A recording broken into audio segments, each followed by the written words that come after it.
Good evening and a warm welcome to Big Budget Business, where we profile prolific youth who are making strides in their respective fields.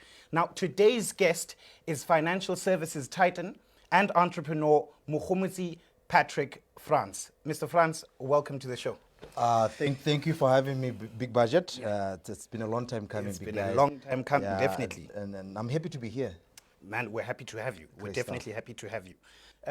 Let me remind you that as the conversation goes, we will share a link so that if you would like to call in and ask our guest any questions, you can just click on that link. So before we get into it, give us a bit of your background. Who is Mogomotsi Patrick France?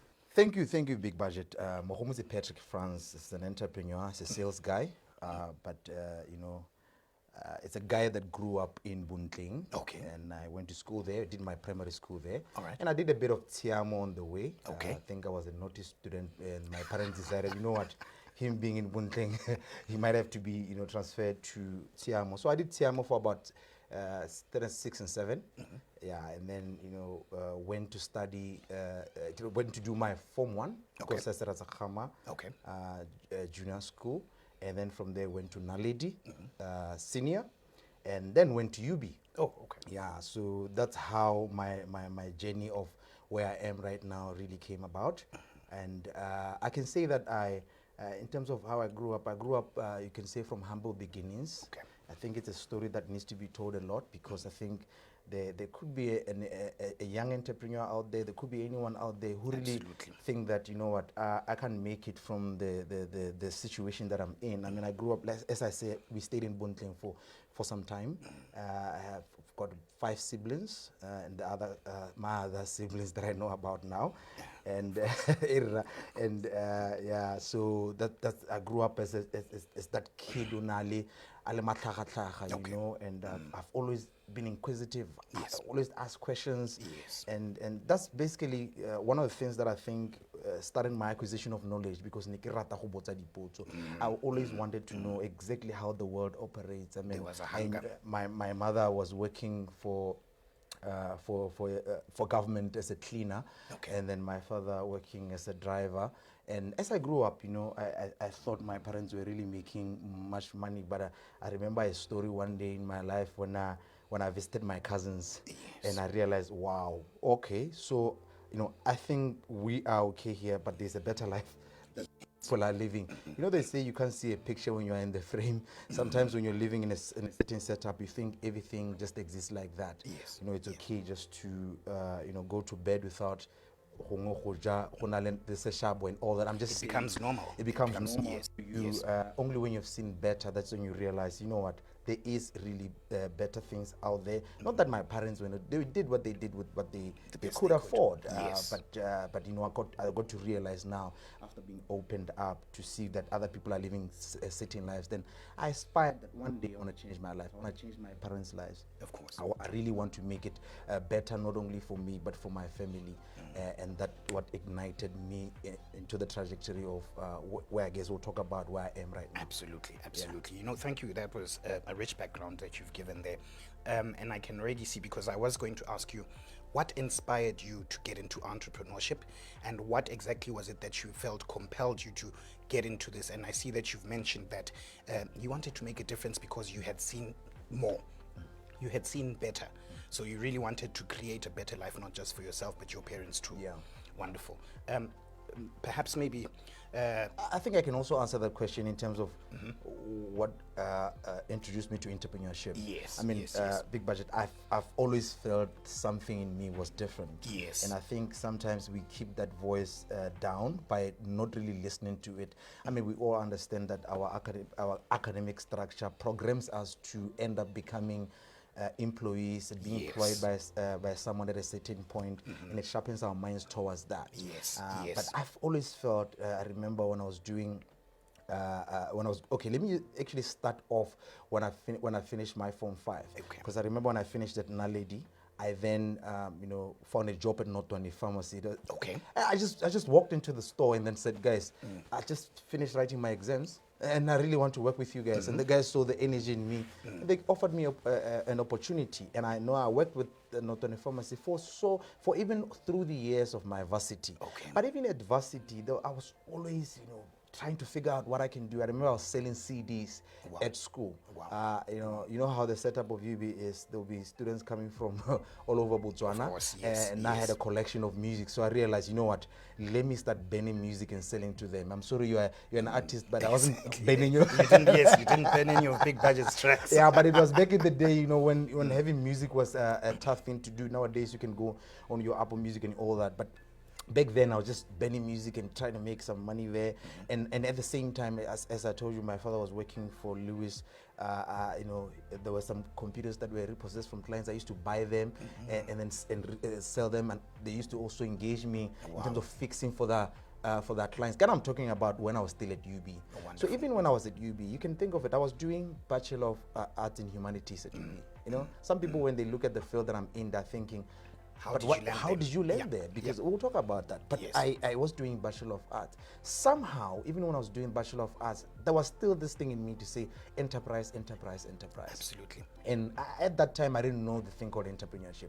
It was just in me that, I need to enterprise. Maybe also, as I told you about the background in terms of, nearly said the hunger, but I said the background in terms of me wanting to make it better, because I realized we couldn't only survive on the income that my parents were making. I needed to figure out how to. I can't ask money from my parents at that point. I needed to figure out what to do. So the enterprising started there, and later on, even after I finished at UB, I remember my friend went for interview at Metropolitan and told me there's an opportunity that these guys are saying we can come and sell insurance. You know how when you're a graduate you think, me selling insurance, I need to find a job with a corner office and an aircon and everything.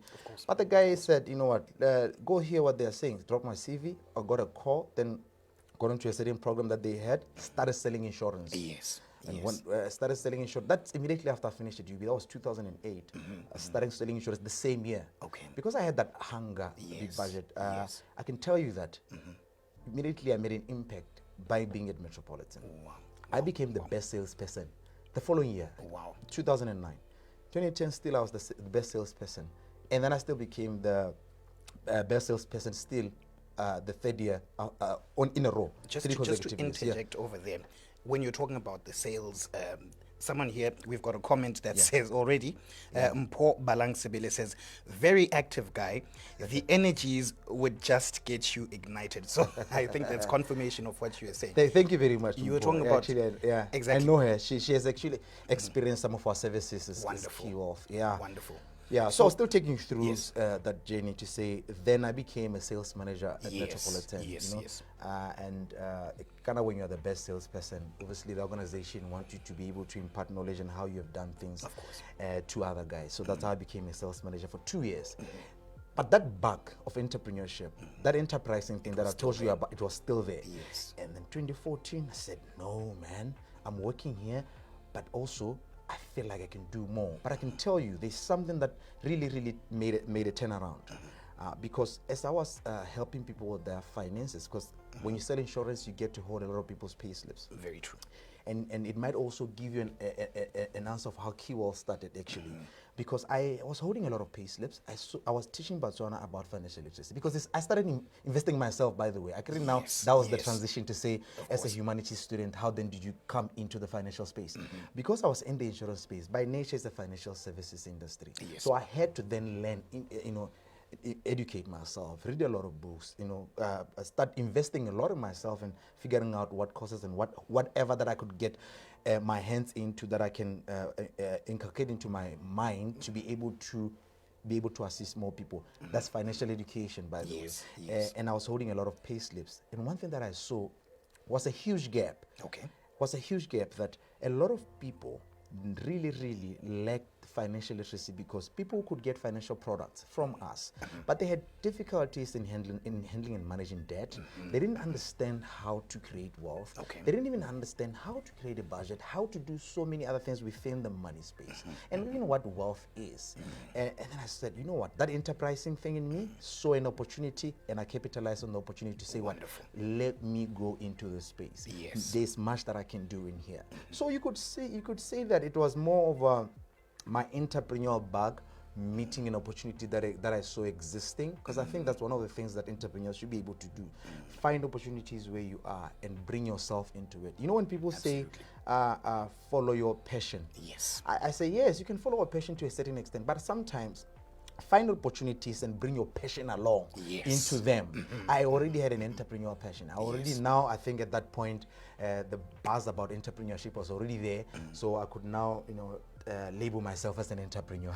At that point, when I decided to quit Metropolitan in 2014 and now start up a company, which was still an insurance agency, but now with a component of teaching people about money. People. Yeah. And would you say it has been a fulfilling quest for you in terms of the fact that you said you would see people not being able to manage their debt?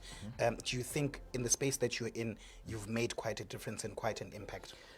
Big Budget, we've done quite a lot. And I can tell you, since me and you belong to the same cohort of the Mandela Washington Fellowship, which we did in 2018, by the way, big up leadership. Leadership. No, it is what it is, man. I get it. So we one of the questions that I was asked in the interview towards the Mandela Washington Fellowship was, what impact have you been making in your community? Yes. You know, these guys are big in impact investing and just making a difference in the community.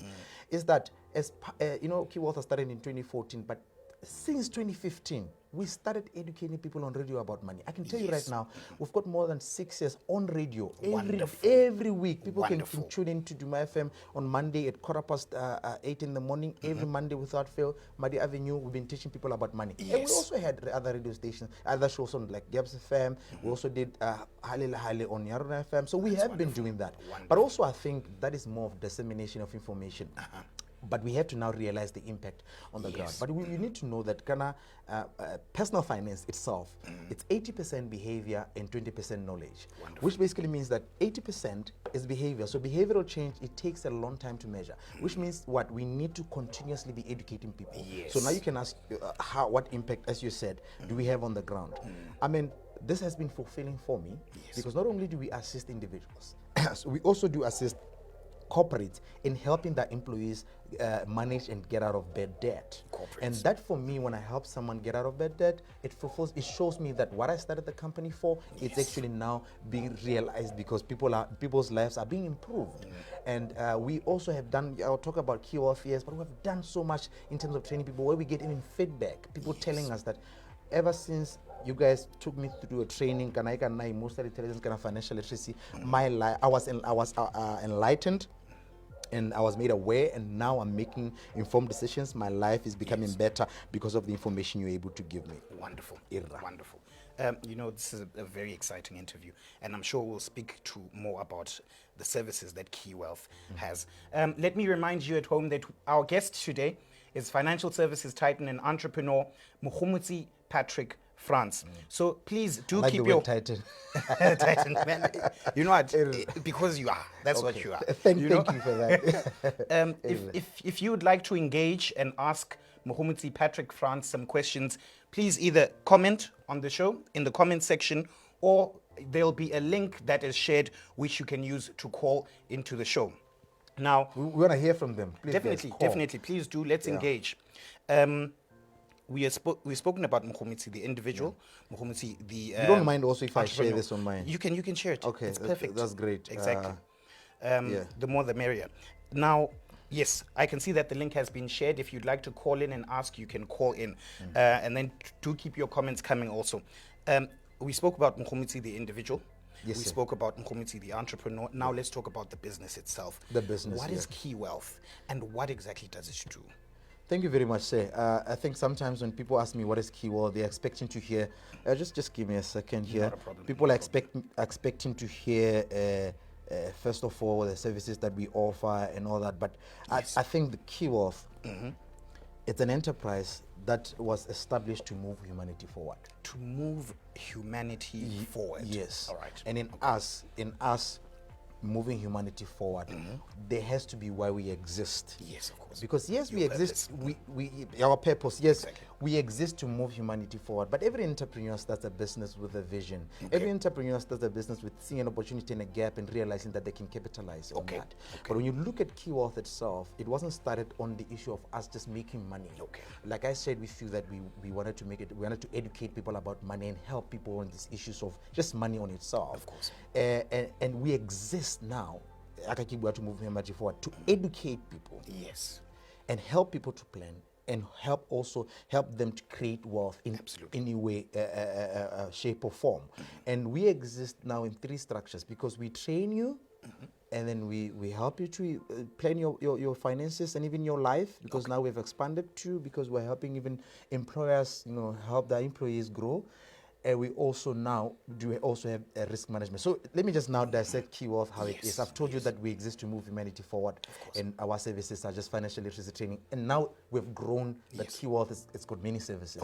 And I can share with you that we've got 32 employees now. 32 employees, but it wasn't always like 30. That's numbers. Yes. And I hope your audience will be excited to know that in entrepreneurship there's something called an entrepreneurship JCAF. That you hear statistics that companies in the first 2-3 years they die, and there's those statistics. We're not spared of that. That's the reason why I'm saying we're not always this high in terms of numbers. The staff. In 2 years of existence, we hit a slump. In a slump, to put it in simpler terms, we kind of went down, and I had to downsize the company, and I had to let people go because we couldn't pay them, and I had to rebuild the company, and brought in other guys to help me rebuild the company, because the company is not one person, it's a team. And we went from now 4 employees on the rebuilding to now 32. Now Key Wealth as itself, we are licensed by NBFIRA as an investment advisory that's in the financial space. So we help you with your investment advice, we help you with your financial planning, we help you, as I said, with the financial education and all that, right? And we also are accredited by BQA as a training consultancy or education training provider. Right? ETP, sir. Right now, we've got 34 accredited courses. 34 courses? Yes, sir. We're big. That are go big or go home, Go big big, budget. of course. Why do you exist? You can't exist to be mediocre. You just have to be big like that, big guy. Exactly. Because you see, with us, we don't look at ourselves as a small business. We're a big business that is still small. And we're not even small, we're medium, I think, in the sizes of, if you look at businesses in Botswana. So we're accredited 34 courses. They all range from different disciplines. And they're all in the soft skills space. We have got about 9 to 10 courses on financial literacy. That's financial literacy, debt management, retirement planning, just so many of budgeting, all of them. But we also do have courses on your emotional intelligence, stress management, team building. There's quite a number of them. Because I was going to say that you did mention the aspect of your issue being a behavioral issue. Thank you, This sir. personal finance being a behavioral issue. So it has other issues that team up with it. Exactly. So you have the courses that deal with the behavioral aspect. So that people are not just empowered about the financial literacy and financial knowledge, but also how to change their behaviors. It's 360. Wonderful. Because you see, your behavior, because it's different, a lot of habits that they manifest themselves in different ways. And some people, but I wanted to say something, because now we're also evolving, and we're also responding to COVID-19. The new normal for that, because we know that people now are going to the space of your we're in the knowledge-based economy, but this fourth industrial revolution that everyone is talking about. I can tell you that as Key Wealth, I think we're the only company right now that are accredited on fourth industrial revolution, and thanks to my team, because they put together fourth industrial revolution level 1, level 2, level 3, and level 4. And we also have courses such as digital education. These are courses just that are going to position people to move into the new normal. And I also said Key Wealth, I talked about investment advisory and training. But we also have an insurance broker, which we do life and short term. remember, the reason why the insurance broker exists is now part of the risk management, as part of what we offer as financial planning. It existed because everything started with it. Yes. Remember, I worked at Metropolitan Yes. selling insurance. Exactly. So that's how, and we started as an agency, by the way, selling only one company, representing Metropolitan only. But The it's company grown. then grown to represent all the other underwriters, you know. That's why I'm saying we do life and we do short term, but we also do have investment advisory. We also do have a training, education training provider. So all this is called Key Wealth Group. And I'm happy to be sitting here to say that not only are we making a difference in people's lives, and we've got blue chip companies right now. I think we're getting all the clients. Our competitors out there must be thinking, these guys, what are they doing? Are they using some voodoo of some sort? But it's all because we believe in two things. Yes. We believe in the quality of service, and we believe in going an extra mile for our clients. That means making sure that we build relationships with our clients. Oh, wonderful. If you do have these two things, you go further in business. So that's how Key Wealth is structured, big guy, and that's how we are making a difference, and that's how we're also contributing to the reduction in unemployment. I see you're very passionate, and also let me commend you for having built Key Wealth to what it is at this moment. It's now a multifaceted organization with a lot of different services. It's not a Botswana company, by the way. We're growing we're growing nationally and growing into Africa. Remember my Mandela Washington Fellow? Exactly. So I'm a Pan-African. So I want to think Pan-African. I want to Yes. grow. We know we've got friends all over Africa. You know but what? let me not take away from your question. We've got friends. I love the energy, man. Yes. Listen, you know, and it's wonderful what you're saying. You see, I think as young people out there, it's quite inspiring to see how he had a vision, and you said you brought your purpose you merged your passion with your purpose. Yes. In order for your business to get to where it is. And I'm still youthful, by the way. You, of course, certainly. Yeah. You see, our show is really about the youth. We are really a show about inspiring young people out there to see that it's possible. You see, as young people, they shouldn't be afraid to dream big, to dream Pan-African and global as well. Wonderful. So I can see that you're very passionate about what you do, but I really want you to reiterate this issue, the importance of two things: financial education and then also wealth creation. Why would you say that these are important issues for us? Thank you, Big Budget. Let me just take them as you say them. I'll take the financial literacy first, and then the wealth creation. All right. So, look, everyone exists. Sorry about that. That's fine. Kind of there's a live show, so I can say so now, Big Budget, we all exist in this world for the purposes of achieving something called freedom of the mind, not having to worry about anything. Wonderful. And I think once people realize, they wake up every morning either to go to work or hustle or to enterprise, what the end result of that, even if you have your purpose, your vision, but the end result, how you're going to measure your success is when you're making that money. Of course. All right? Yes. And people who are working get paid at the end of the month. And we can all agree that no one ever set us down in an academic structure to actually teach us about how money works. It's a very important And now topic. we find ourselves only because this thing is a foreign thing to us. You know, we might be technically good at our job, but when we are rewarded with money, all hell breaks loose. Because then we get into debt, we get into all this irrational buying and impulse buying, just so many things that comes with lack of knowledge. So financial literacy in itself is understanding how money works so that it can end up working for you. And there's so many aspects in terms of financial literacy. As I spoke about personal finance, because some people confuse finance with, they don't know, they think finance is personal finance. Because Please, if finance was personal finance, then every finance graduate would be successful. You see, Please, can you say that again? Please, if can you say finance that again? was personal finance, Yes. or if personal finance was finance, Yes. then all the finance graduates would be successful. Because You're speaking to a finance graduate. I'm So I wanted that point to be hit home. Yes. So personal finance, as I said, is 80% behavior and 20% knowledge. Wonderful. So sometimes what we need to know and what we need to be able to put in front of us is what is our relationship with money. Yeah. How do we build that relationship with money? And you build it first by understanding what it is and how it works. The financial structures. What is debt? How debt works? How can I use debt to create wealth? Yes. You know, how do I make sure that I differentiate between bad debt and good debt?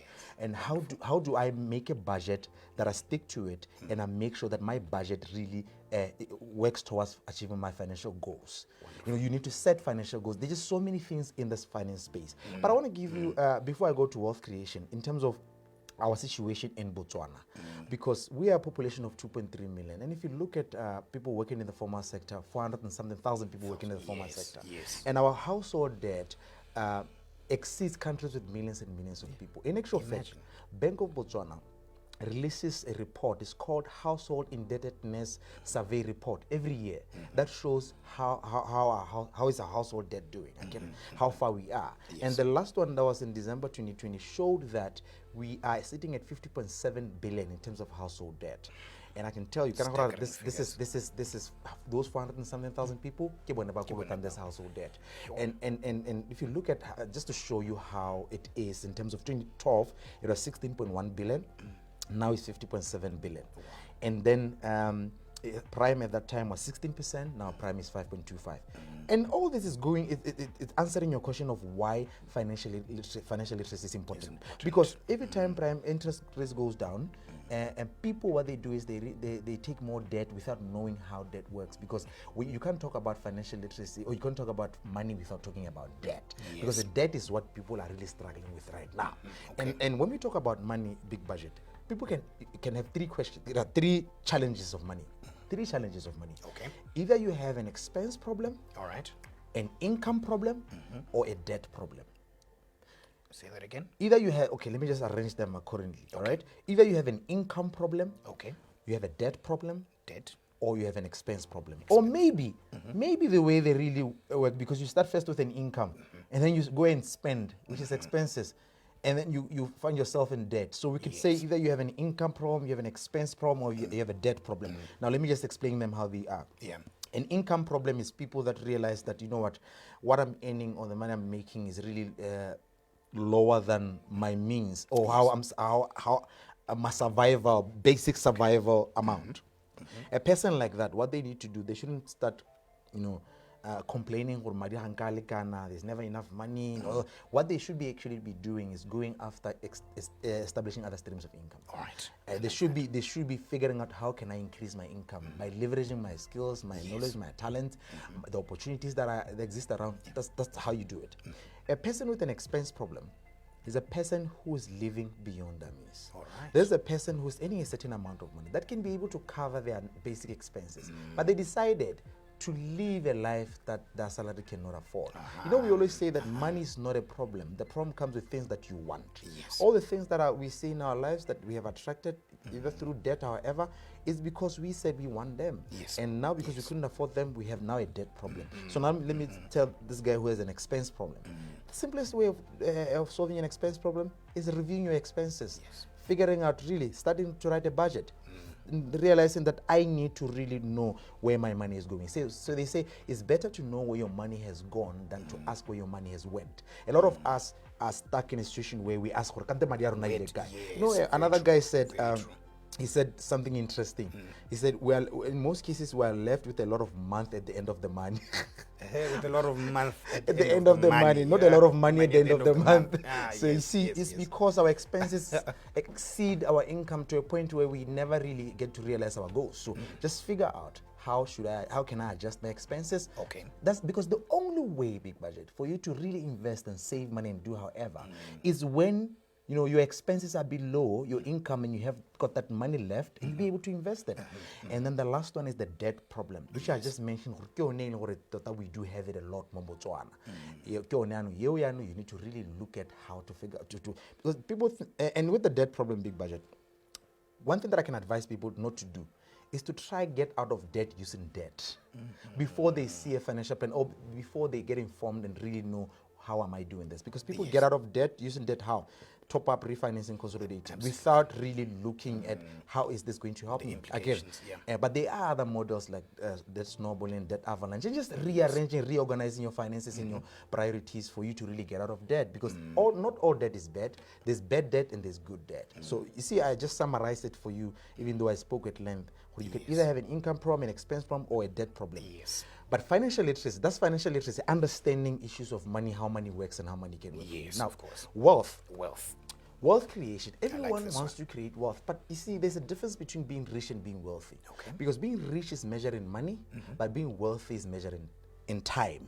So let's say being wealthy, how long can you live without having to worry about money? Remember I said everyone strives to have that financial freedom without worries, without waking up in the morning and thinking, what am I going to eat? Everyone strives to get to that point. But we always think that wealthy people means millions and millions of, no. Someone, having an income, let's say, okay, let me just explain the formula of wealth. It's when your passive income exceed your living expenses. Okay. Wealth is when your passive income exceed your living expenses. Passive income is money that comes in without you having to work. But you have to have invested in that first. Now, think about, let's take a scenario. And I always give this example. My money na sepe gore o na le pura-pura o tsene sekolo o ireng ha o sa itse go a dirisa gona go tlhela a lady well who is a cleaner in an organization botshelo jwa gago bo le way better than the manager. Absolutely. And this lady now, I'm going to give this scenario with example with this lady. Go tla ba ikamogela 2000 ka lone ba di gara buye sentle big budget those guys 2000 like 1.5 10,000 go tla utlwa le wena madi a tla go go wena again relationship Okay. So I'm saying, learning a lot. I was thinking to myself, I should have just brought a notepad. So you read that. And Don't worry, big budget. This wisdom. Yeah, you are leadership. You are my fellow, so you can always hit me up and then sit down. So you get this lady here. You find that they are earning 2,000. Yes. But they've got the one room who deal 6 that are giving them 1,000 each. Yes. It's 6,000 now plus 2 is 8,000. 8,000. This lady is living maybe living expenses is 4,000. So even if you remove the salary and then you say 6,000 minus 4,000. Yes. You see that this lady is wealthy. She doesn't have to worry about money. So Absolutely. that's wealth is freedom, big guy. That passive income. Yes, exceeding your living supplementing expenses. Yes, exactly. But here's the key again. It's difficult for you to start investing for wealth creation when you're still indebted. Wow. So you need to figure out how to get out of this bad debt first. Get out of debt. Thank you. Wonderful. Manage it, get out of it, but get good debt. Wow. Yeah. Some pointers there. Passive income, you did mention that, and that's how we can create the wealth that we seek, right? And then you did say in terms of debt, issues of consolidation, issues of seeking further debt to try get out of debt, we should think of that. And then you did say from the expenses point of view that we need to sit down and start reviewing where does my money go? Yeah. Just to make, you did talk about behavioral change. So if we start making it a habit of sitting down, listing our expenses, it'll give us a better picture of what we are doing with our money. Yes. Where our money is going. And by the way, we also need to know that financial system, the financial structure, banks, they exist to help us in terms of our acceleration of wealth. Yes. It's just the people that get the debt that do not know how to use it. The things we call debt to income ratio, debt service ratio. Those are things that exist in the banking space, and even debt to equity ratio. To say out of your and even net worth. To say kind of net worth is your what you own minus what you owe. So you see, it's also linked to debt to equity ratio, meaning kana equity if you had to look at your portfolio and say, okay, your portfolio, let's say $1 million. You must think of 10 million, 20 million, 100 million, 8 billion. So then you say, if I have a portfolio of $1 million, how much do I owe? If you owe 200,000, that means 20% of your portfolio. Yes. Is debt. But you see also in terms of cash flow, because cash flow is key. Yes, Cash we need to sustain ourselves. You need to and also our you businesses. can't just have assets. You need to have assets that generate income. Yes, Most of us, we yes. do have assets. We're millionaires in terms of the assets, but but we can't be able to survive month to month because we don't have those assets. Do not generate cash. Yes, exactly. Yeah, go on. I got a billion Melinda Gates that he was saying, "Wow, cash 70 billion." And this has got cash flow from dividends and all those other stuff. They're gonna that's set for life. Those are people that have financial freedom. Exactly. Yeah. And I believe Botswana can do it. Very much so. Not at the level of Bill Gates, but at the level of where we are. Very much so. Mr. France, tell me about what you would say has been your biggest challenge on your entrepreneurial journey. Or maybe even if it's something that's personal, if it's what has been your biggest challenge and how would you encourage a young person out there to deal with this challenge that for you was the biggest? I think the biggest challenge is realizing that you don't know everything. Oh, wonderful. You remember I said I was always inquisitive. I was always asking questions. I was figuring out. And when I started a business, I stopped doing that. I thought, you know what? Because sometimes the reason why you stop sometimes, or maybe for me at that point, is because, you know, sometimes when you start a business and you ask people that really haven't started businesses, they tell you how tough it is. So you want to avoid, you want to protect your mind. I think the mistake that I did then was to not then want to get information and then, you know, not really realizing, or you know what? It's not like I know everything. I think and I get it's not like I know everything. I'm going to link it to why the company really had a challenge. Because as I told you, I'm a salesman. Okay. So being a salesman myself, I realized later on that I didn't know everything. There are operational things, there are administrative things, there are account. As an entrepreneur, sometimes you think you are running a small business, you can do everything. And so compliance, you will try offside, kana more operations, you know. So then can't tell you a mistake and then your business goes down. But if you were to figure out, you know what, I'm not an island. Yes. There are things that I don't know. You don't know that you don't know, and you think you know. Hey. And I can realize that I need other people. I can build a team around me that can be able to complement and help me grow. Because I think the success of Key Wealth, not only did I have the energy to rebuild it, but the success of Key Wealth is basically on the people at Key Wealth, not me alone. But my turnaround point was realizing that I'm not alone in this thing. I need people, because I might be good in one thing, but that one thing is not the business itself. Wonderful. Yeah, because I can be good in bringing in the business, but I need to have people that can know how to really deliver on the continuously and deliver quality of service. Remember, I said there are two things: building relationships and quality of service. You can build relationships. The job is here, but do you provide the quality of service? You're gonna lose clients soon. So that was my turning point, to say I really, really realized that I needed to not only invest in myself but also trust other people. Sometimes entrepreneurs, we fail to trust other people because we think that in this thing and we're the only ones who can do it better. Wow. No, that's very interesting. You know, we could spend the whole day here, but the whole night rather. But in closing, how can people access the services of Key Wealth? And then secondly, if you are open for mentorship, because I know a lot of young people would like to reach out to you, how can you be contacted? Thank you, BigBudget, and thank you once more for inviting me to the show as my fellow in the same cohort in the 18. I hope you enjoyed yourself. Mandela. You were which state were you in Ghana? I was in Atlanta, You're Georgia. 8 year. 8 year. I was in Chicago. Chi-town. You know, Wonderful. just having fun in Chi-town, and you know, but I didn't see Kanye West or Chance the Rapper by any chance, or even R. Kelly, you know.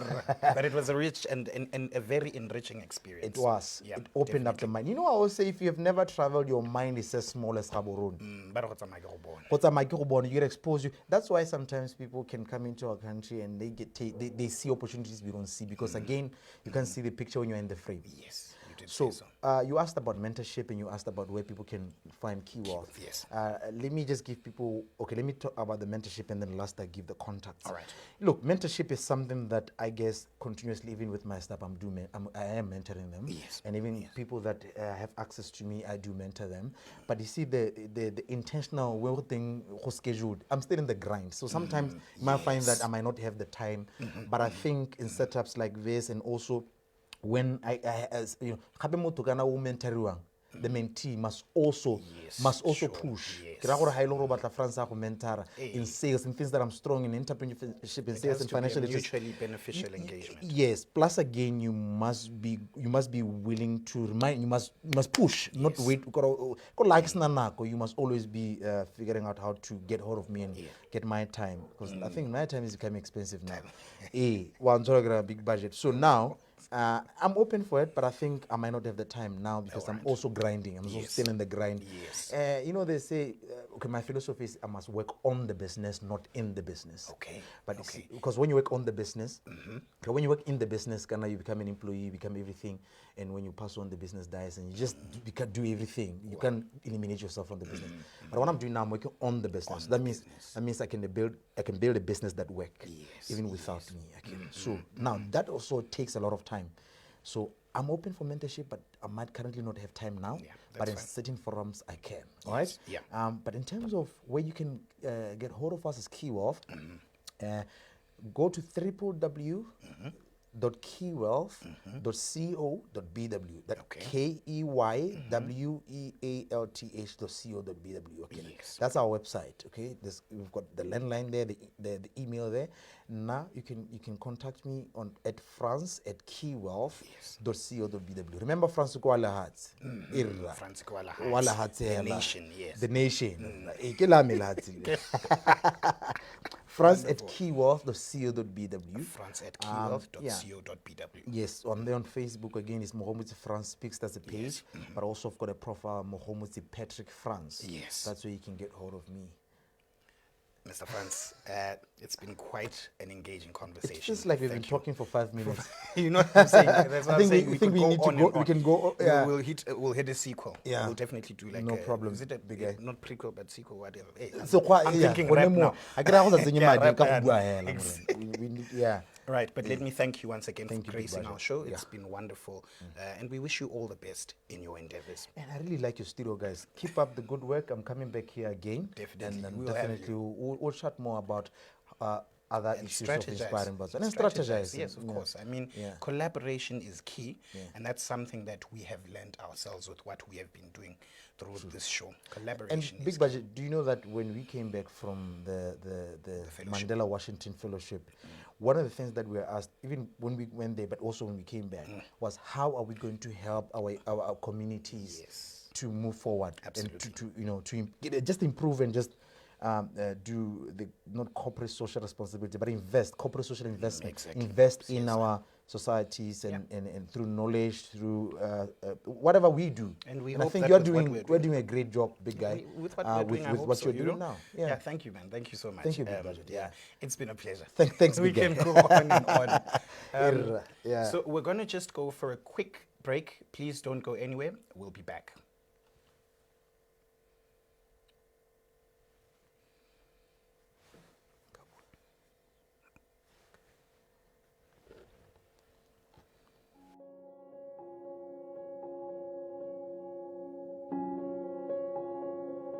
All my enemies will suffer my wrath,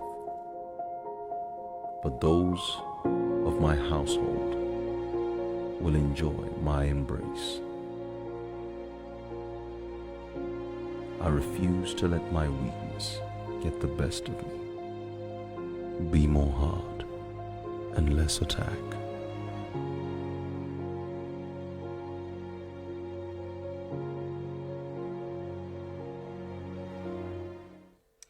Right. So today's 2-minute tip. A lot of us young entrepreneurs will reach a point where we want to seek funding for our businesses. And so it's only natural that we should have business plans for our businesses. So we'll talk about 4 basic elements that your business plan should have. Number 1, an executive summary. This is basically going to talk about your basic goals and objectives for the business and other company-specific information. Number 2, market insights. You need to talk about what you'll be doing for product development, customer acquisition, and as well as dealing with competition. Number 3, management. You need to state the human resource component of your business and state who is going to be driving your business towards its profitability and success. And then lastly, make sure you include financial projections. Remember that your business plan should paint a financial picture of where you see your business going. So once again, make sure you have an executive summary. Make sure you have market insights. Number 3, make sure you've stated your management and human resource component. And number 4, financial projections. It's been a wonderful show. As always, thank you so much for your time. From me, Big Budget, and the team that makes it happen, Black Network, Moana Pictures, it's good night and God bless. And never forget that you were born for so much more.